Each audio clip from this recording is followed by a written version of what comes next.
Good afternoon, everyone. It's Nick from Claret and Booze. This is my daily ramble. I hope you're all well. Well, it's happening. It is definitely happening. Gianluca Scamacca, he landed in London last night, as we all expected. The medical is expected to sort of be completed today, but it could run over in tomorrow. But essentially, like we said already, barring something catastrophic happening, he's a West Ham player, and it's not official yet. Obviously, it's never official until the club announce it. But look, it's looking like it's done. And I've got some breaking news for you as well. And I have got some breaking news for you from a very good source. Can't really get any better than this. Scamacca was picked up from the airport last night, and he wasn't alone. He wasn't the only player that was picked up. There is another player. Now, I'm going to reveal what the information is a little bit later on. Doesn't mean that it's a done deal, but like I say, we'll get into that a little bit later. But yeah, so that's where we are. Scamacca is going to be unveiled as a Hammer very shortly. We have a striker. Finally we've got a striker. Fantastic news. Right, before we get into the show, as always, if you are new to the channel, please subscribe and hit the like button as well, because that tells YouTube to share it around. So, yeah, thank you very much. Okay, well, it's looking like a lot of the hype from last week that I was part of, especially with my Monday video, a lot of the hype from last week could be starting to sort of materialise this week. Not with all exactly the same players, but there's definite movement now. There is definite movement going on. Like I say, we know that we've got a striker now. We know that our striker's landed. There is another player that's arrived as well. I don't know how far that is, by the way. I've got no information on this. I don't know how whether he's just come to sort of sign and we're going to get a double unveiling or not. I don't know. But there is another player that's in the country with Scamacca at the same time. And we're linked with a raft of other players as well. So it's looking promising now. I mean, as we can see, we've only got 12 days till that season starts. So time is ticking away. We do need to be ready. We need to be ready to go. But we've looked a little bit flat pre-season. I don't put too much into that. I don't really care about the pre-season games too much. But you generally want to see something. But we have still got another pre-season game before we go against Lons, however you say it. Before we play Man City. So, yeah, the most important thing is that they get their fitness and they're good to go. That they're all raring to go. And I think we will be. We've got to be. You know, like I've said in previous videos, we cannot afford to start slow. We just can't. But this is all good news at the moment. This is all good news. You know, this is going to lift everyone. It's going to lift the fan base. You know, finally we've got what we wanted. You know, this is our fourth window. It's over 500 days since we last signed a striker in Sebastian Haller. That's how long it's been. It's crazy, isn't it? And we've gone out and we've done the business. So, yeah, I'm still not going to be 100% relaxed until I see him unveiled. But I am, you know, there's no way this is not going to happen. And we have got a real tremendous player on our hands as well. Now, what I've done is I've done a little bit on Scamacca. I'm gonna start calling him Scamacca now, because I've been calling him Schumacher, and he's not. It's pronounced Scamacca. So I've done a bit on him. I've done a bit of research. I have seen him a few times as well, so I'm not speaking purely based on scout reports that I've read and stuff like that. But what I'm going to do is I've got an excellent scout report that I'm going to put in the description below for those who want to read it. And there is a link to a YouTube video that was carried out by a chat from an Inter Milan channel. Really, really good in-depth video from about 5 months ago when Juve and Inter were fighting for his signature basically. And this guy goes into real good detail. This is obviously somebody that's watched him week in, week out. So yeah, put a link in the description. Give it a look. It's only about 5 minutes, and it's a really, really good video. You know, it's not all show reels. It's a guy talking sense. So so yeah, give that a look. And yeah, we've got our striker. It's amazing. But what I do want to touch on, because I saw something on Twitter yesterday, and I only saw it because Michail Antonio commented on that tweet, and I'm putting a link to the tweet in the comments as well. And I think Antonio's going to be excited that he's got some competition, that he's got some help, that he's got some assistance. But I think there's also going to be an element of disappointment from Michail Antonio for the way that, not all of the fan base, because most of us, I love him, I love Mickey, but because of the way that most of the fans have kind of been with him over the past 18 months, however long it's been since Haller's been gone, and he's shouldered that burden. You know, he's a converted striker. This is a player that played at left back. He's played right wing, left wing. He plays wherever he is asked to play. And he knew he had injury problems. He knew that he needed to resolve that. He knew he didn't have a backup. So what he's done is he's gone out himself and he's looked to try and find ways of keeping himself fit. So he's taken advice. He's changed his diet. He's basically eating more greens and stuff. He's not gone vegan, but he isn't eating as much red meat. Oh, the cough's coming back. Hang on. Sorry. He's not eating as much red meat. It's all sort of chicken, fish, veg, stuff like that. And that has helped him repair his body. And he's just been really looking after himself. And I think he's been amazing. He's been tremendous. He's not a natural striker. He gets judged as if he is. He's still our top Premier League goal scorer. And just because we've got Scamacca coming into the club now, it doesn't mean that we're not going to see Antonio anymore, and nor should we. You know, he's so important to what we do. He's so important to what we do as a club. You know, in fact, Scamacca's got big shoes to fill. Yeah, I know Antonio don't score the goals that we all want him to score, but look at his assists. He works so hard for the team, and doing that role is not. It's not easy. It's not just for anyone, you know. And you got to be a certain type of player. I think Scamacca will be able to do it. Excuse me. I think Scamacca will be able to do it, but the fact is, it's difficult. It is incredibly difficult to do what Antonio has done, and especially when you're an adapted player as well. And like I say, when you read that Twitter thread. It's basically an appreciation post for Antonio, and written by a chap, and Antonio commented on it and showed appreciation for it. So clearly he's feeling it. So whilst we've got to be excited that we've got these new players coming in, this is a joke. Whilst we've got to be excited that we've got these new players coming in, we've also got to keep in mind that, you know, we should be grateful for the great players that we've got as well. You know, the likes of Bowen, the likes of Antonio, and yeah, we should keep that in mind, because it isn't just Scamacca can't do it on his own. What's exciting me is the strike force. You know, this kind of cutting edge that we're going to have, because if you've got Scamacca, don't forget Bowen. You know, I know he's been linked with. There's things flying around now that Bowen's linked with Arsenal, and Tuchel's come out and said that when he starts rebuilding at Chelsea, Bowen's going to be on his list as well. Well, I don't think so, mate. Not the way that you've dicked around with Brozier. It's not going to happen. You're not getting him. He ain't going anyway. Danny Dyer's his father-in-law. He ain't going to have that, is he?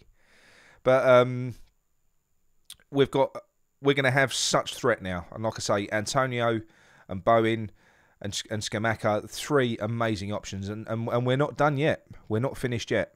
There is still. I've updated the player rumours tab, so you can see there's still a raft of players that we're linked with. Zielinski from Napoli. He's a creative force from central midfield. Scores goals as well.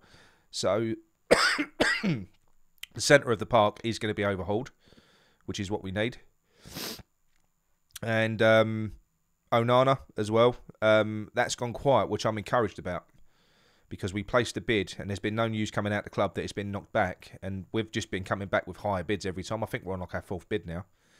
So Lille, at some point, they're going to have to crack, because I think we're going to, if we have to go to their valuation, I think we probably will, because like I say, I think Onana is the future Declan Rice replacement, and it isn't Onana or Zielinski. That's not the case. They're two very different players. Onana is a central defensive midfielder. Zielinski is not a defensive midfielder. He's the opposite. So 2 different players. It's like a midfield overhaul, which just gives us options, right? And we've got to get past that sort of who's going to be in the starting 11 mindset, because we've got great players. We've still got Fornals, we've got Lanzini, we've got all these players now that will give Moyes options. The likes of Filip Kostic, who we've spoken about, Borna Sosa as well. You know, the wing back options. These will give Moyes the ability to change his mindset in games and kind of effectively go for a wing back system, because you've got good wing backs. You know, that's effectively what you need. The only concern I have got is on the right hand side, because I don't think that Johnson or Soufal are the best right wing backs in the world. They're not. I mean, Soufal's very good getting forward, but he hasn't got pace. He hasn't got recovery pace to get back. Johnson's not really very good getting forward.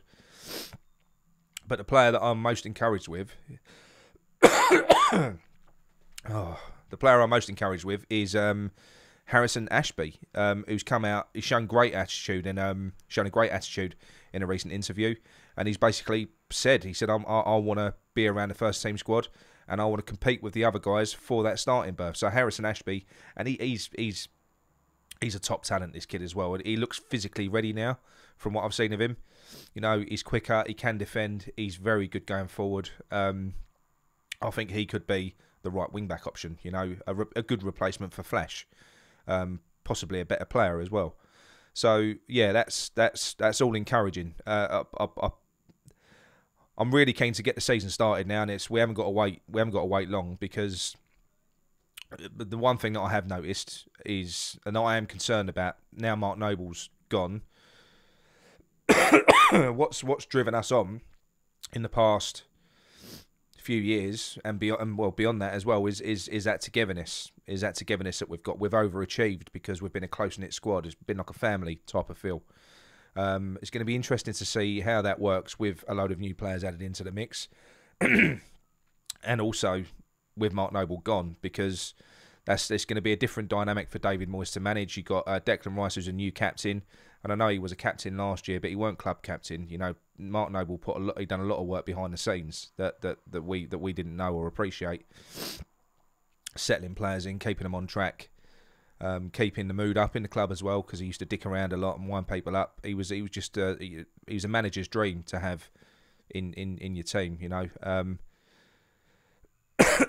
So it's going to be different, and it's going to be, and the pressure point is we need to hit the ground running, which is always difficult when you're bringing in new players, and that's why I don't think we're going to see all of these new players. Even if we go out and we get 6 or 7, we end up with 6 or 7 new additions or more.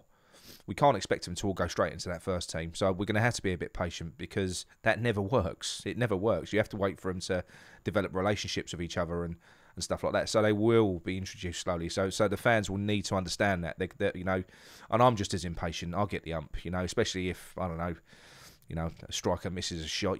We'll all be screaming for Scamacca to come on and stuff like that. But we've just got to be patient with it, I think, because I think we're going to have to be. David Moyes ain't just going to throw 6 or 7 new players into his team.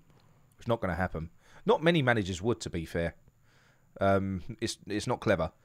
And he is loyal, and there isn't anything wrong with being loyal. There's not, you know, he is a loyal manager. The only thing there is one thing that I will criticise Moyes for, and that is if he starts Fabianski over Areola at the start of the season against Man City.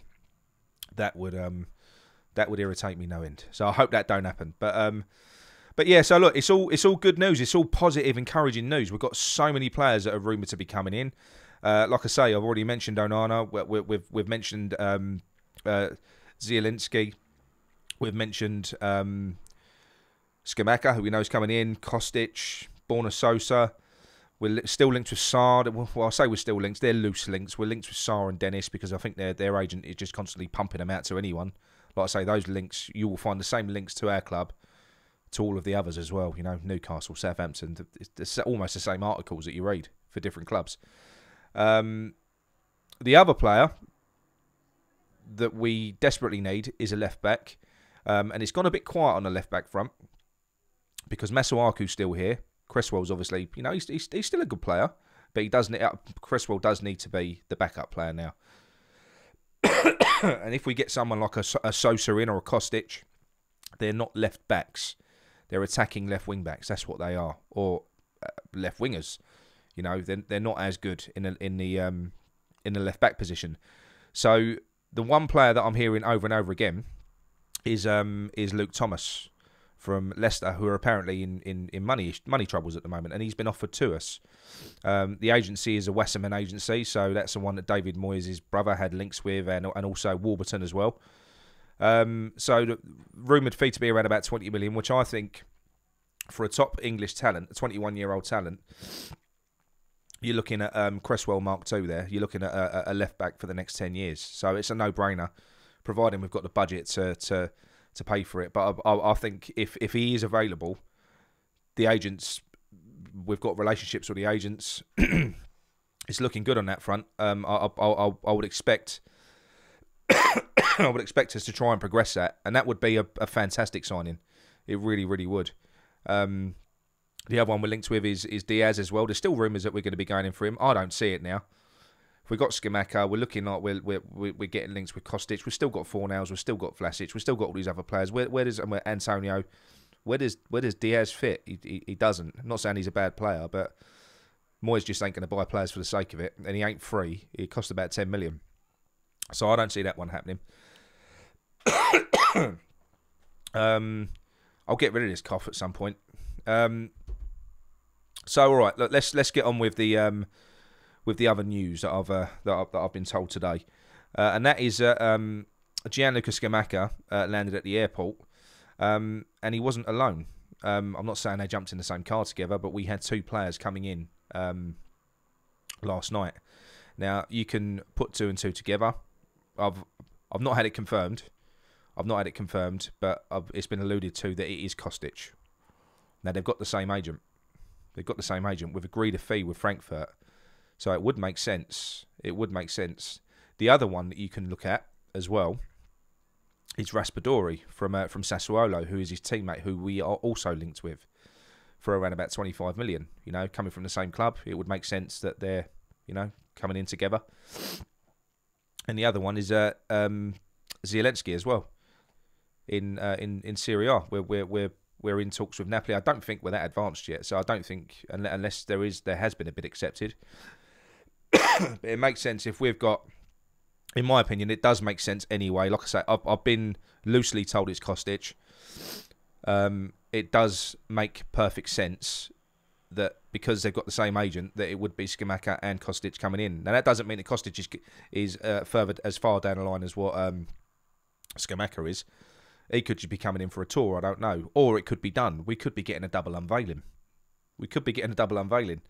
You know, if you've got a good relationship with the agent, they might have been able to keep that one quiet. So yeah, like I say, you can't get too carried away with it because because we don't know how far it's gone. We don't know how far down the line it is. But brilliant news.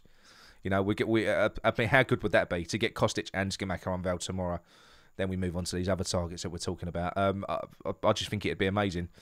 And if we do, I was having this conversation yesterday, and I know I get carried away sometimes, but when you look at it, really, we've got the same team, as in starting 11, that we've had for the last 2 seasons, which has seen us finish 6th and 7th in the league. Now I know that you've got Premier League teams are getting stronger as well, and you've got Newcastle and Aston Villa to add into the mix. But every year you get teams, 2 or 3 of those top teams underperform. They can't all win the league, and to any of those teams, not winning the league is failure. So you're always going to get a couple that fall away. Now, logic dictates to me that if we've got the same team that finished 6th and 7th, not far off 4th in 2 seasons ago, and we're adding Areola, Aguirre, potentially Onana, potentially Zielinski, Kostic, Scamacca, players like that, Downs. We're adding stupid quality compared to what we had before.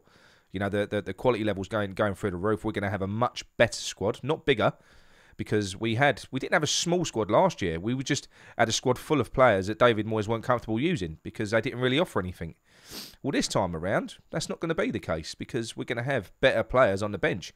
If you've got the likes of Fornals, Lanzini, Cresswell, Antonio, players like that he can use from the bench, Moyes will use them. He will use them. I just don't think he had any faith in the players that he had in the last few years. So, yeah, it's all looking up. Let me know what your thoughts are anyway. Let me know what your thoughts are in the comments on this potential signing of Kostic. I'm excited. And that's it for me today. So if you did enjoy it, please subscribe to the channel and drop a like on the video. And I'm so sorry about the coughing. It's driving me mad. I weren't coughing at all before I did this. Didn't start YouTube. I mean this video today. I've not coughed all morning. It's pissing me off almost as much as Lingard. And that's it. So yeah, thank you very much. Speak to you soon. Come on, you ads.